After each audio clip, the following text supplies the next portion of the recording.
years ago, I decided that I wanted to buy myself a new and reliable car. I wanted something that was hopefully not going to cost me too much money either. One of the main problems I continued to face while car shopping was looking at the price of a car versus the gas mileage that car could get me. I was finding cars that were very expensive, but I could get many miles per gallon of gas. On the other hand, there were more inexpensive cars that I could probably afford, but they didn't get very high gas mileage. I couldn't decide what to do. I realized that the price I paid for a car would be set once it was purchased. This price was independent of anything else I did with the car. How much I paid for gas, on the other hand, was extremely dependent on how much I intended to drive.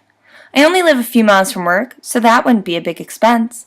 But I do enjoy traveling, going on road trips, and just driving through the mountains, so it's very likely I would be racking up some high mileage on my car. I'm a visual learner and realized that the best way to depict these finances would be by graphing a linear equation. With the price of my car as the y-intercept and the average price of gas as my slope, I could depict what the cost of my car would be after driving various miles.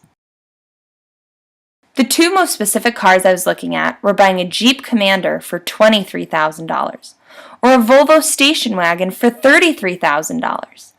The Jeep would average 14 miles per gallon, whereas the Volvo would average about 30 miles per gallon. I wanted the Volvo so badly, but it was $10,000 more than the Jeep. Could I really afford that extra $10,000 in the long run? Was it even worth it?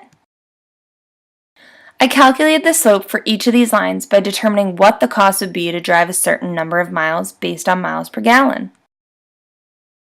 What do you notice about these two lines? What do you think is going to happen to my Jeep and my Volvo? They crossed!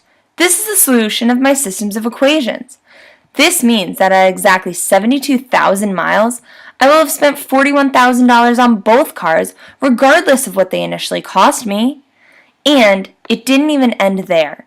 The cost of the Jeep continued to rise with my miles per gallon, which meant that after that point, it actually ended up being much more expensive than the Volvo.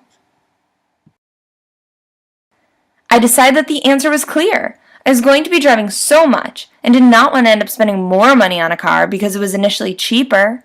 I wanted my Volvo so badly but was deterred because of the initial cost. Now, I'm the proud owner of a beautiful Volvo and will be saving tons of money, all because I knew about linear equations.